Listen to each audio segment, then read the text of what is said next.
விஜய் முகம் சட்டமன்ற தேர்தலுக்கு வேலை செய்யும். விஜய் தான் முதலமைச்சர், விஜயை முதல்வராக்கணும் எவன் எம்எல்ஏ கேண்டிடேட் கூட கேட்காம ஓட்டு போட்டாங்க. ஆனால் அதே ஃபார்முலா உள்ளாட்சி தேர்தலில் இருக்காது. இப்போ அதிமுகவோட நிலை எப்படிதான் ஆகிட்டு இருக்குன்னு நினைக்கிறேன்.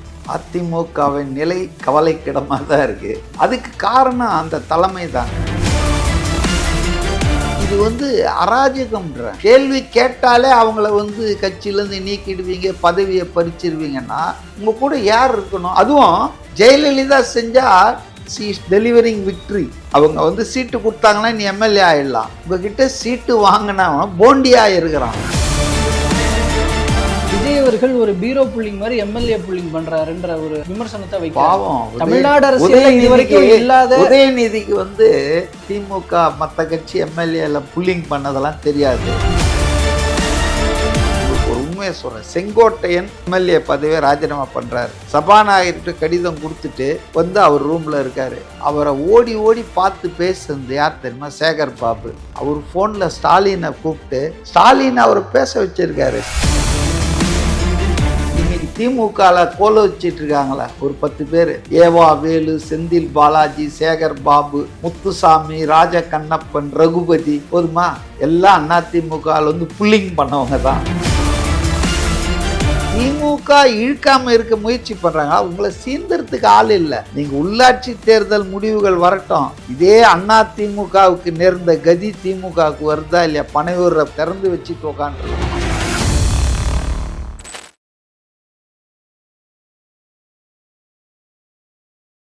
அனைவருக்கும் அன்பு வணக்கம். இன்றைய சிறப்பு நேர்காணலில் நம்மோடு இணைந்திருப்பவர் அரசியல் விமர்சகர் திரு மதிவாணன் அவர்கள். அவரிடம் தற்போதைய முக்கியமான அரசியல் விவகாரங்கள் பற்றி பேசியிருக்கிறோம். பேசலாம் சார். வணக்கம். வணக்கம் சார். இப்போ அதிமுக விவகாரம், இப்போ அதிமுகவோட நிலை எப்படிதான் ஆகிட்டு இருக்குன்னு நினைக்கிறீங்க? அதிமுகவின் நிலை கவலைக்கிடமாக தான் இருக்கு. அதுக்கு காரணம் அந்த தலைமை தாங்க.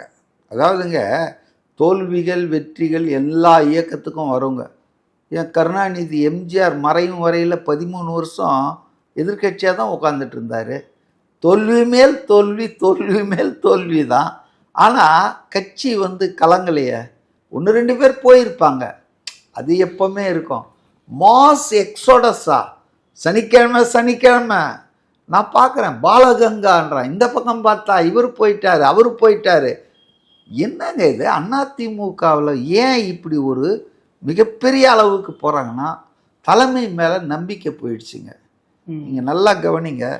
2019 நாடாளுமன்ற தேர்தல், 21 சட்டமன்ற தேர்தல், 24 நாடாளுமன்ற தேர்தல், 26 சட்டமன்ற தேர்தல், 4 தேர்தல்கள், 2 பார்லிமெண்ட், 2 அசம்பிளி, தொடர்ந்து தோல்வி. இந்த 26ல் 81 தொகுதிகளில் 3வது இடத்துக்கு பின்தள்ளப்பட்டது. எந்த கட்சி? தமிழ்நாட்டை மிக அதிக காலம் ஆண்ட கட்சி. 32 வருஷம். திமுக கூட இல்லை. திமுக 67ல் ஆட்சி அமைச்சது. ஆனால் அதிமுக தோன்றி ஆட்சி அமைச்சது 77ல். 10 வருஷம் கேப்புக்கு பிறகு வந்த கட்சி 32 வருஷம் ஆண்டிருக்கு. அந்த கட்சியை இன்னைக்கு எப்படி ஆக்கி வச்சிருக்காங்க பாருங்க. இது காரணம் யாருங்க? Only person to be blamed is Edappadi. அவர் என்ன பண்ணியிருக்கணும்? தேர்தல் தோல்வி வந்த உடனே இப்படி ஒரு படுதோல்வி, எதிர்கட்சி அந்தஸ்தே போயிடுச்சு. நார்மலாக ஆளுங்கட்சி அடி வாங்கினா எதிர்கட்சி பெனிஃபிட் ஆகும் இல்லையா? எதிர்கட்சியை மக்கள் அடிக்கிறாங்கன்னா ஆளுங்கட்சி தொடரும். இந்த ஃபினாமினா தானே நம்ம இது வரைக்கும் பார்த்துருக்குறோம். இது என்னங்க புதுசாக 2.5 வருஷம் கட்சி நடுவில் 2 பேரையும் இப்படி தள்ளி விட்டுட்டு ஆட்சிக்கு போயிடுச்சு. அப்போ Edappadi has lost more than 20 seats. 66 seat வச்சிருந்தாரு. இப்போ 47, 19 சீட் கம்மி ஆயிடுச்சு. இப்போ அதுவும் கம்மியாகி இப்போ 40, 30 வந்துடும் போல இருக்கு போக பார்த்தா. நம்ம சிவி சண்முகம் ஆஃபீஸில் சென்னையில் பழையபடி எல்லாரும் சந்திச்சிருக்காங்க. ஏன்னா எடப்பாடி சொல்லியிருக்கார், உங்ககிட்ட இந்த பறிக்கப்பட்ட மாவட்ட செயலாளர் பதவிகள்லாம் நான் 4ஆம் தேதிக்குள்ளே தரேன்னு ஏதோ உறுதி சொன்னாராம். அதனால் எல்லாரும் பொறுத்துட்டு இருந்தாங்க. இப்போ யாருக்கும் அவர் பொறுப்பு தரலை. இது அராஜகம்ன்றேன்.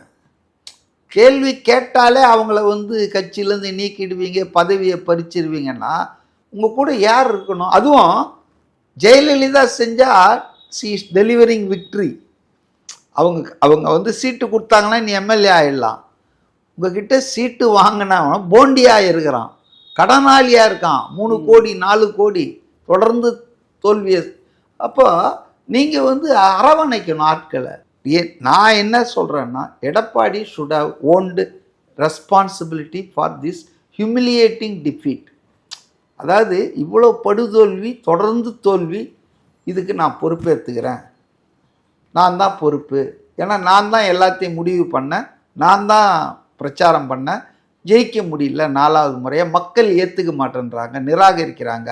அதனால் பொதுக்குழுவை கூட்டுறேன், நம்ம வந்து பேசி புதிய தலைமையை தேர்ந்தெடுப்போம், இயக்கத்தை முன்னெடுப்போம் வாங்க அப்படின்னு சொல்லியிருந்தாருன்னா, தோல்வியே இல்லைன்றாருங்க.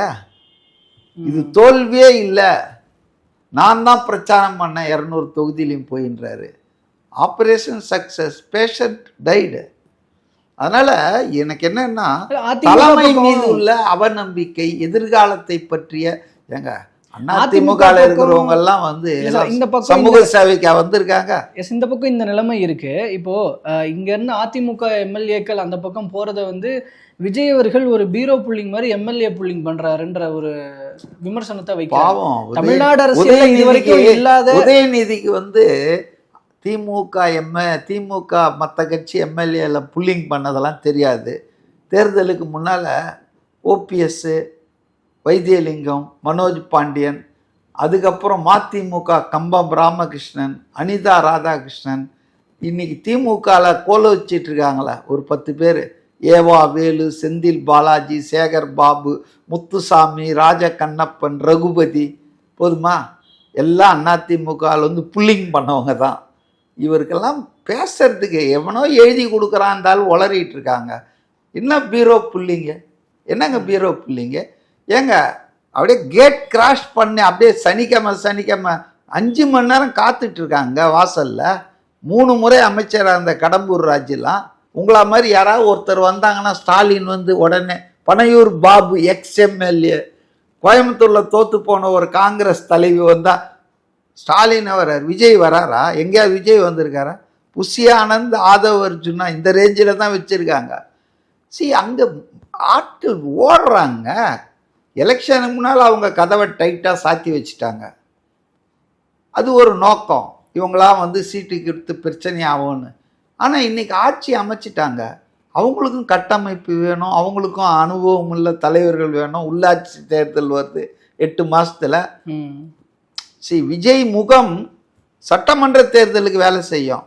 விஜய் தான் முதலமைச்சர், விஜயை முதல்வராக்குன்னா எவன் எம்எல்ஏ கேண்டிடேட் கூட கேட்காம ஓட்டு போட்டாங்க. ஆனால் அதே ஃபார்முலா உள்ளாட்சி தேர்தலில் இருக்காது. உள்ளாட்சியில் அங்கே கொஞ்சம் அறிமுகமான ஆட்கள், ஃபெமிலியரான ஆட்கள், இதெல்லாம் தேவை.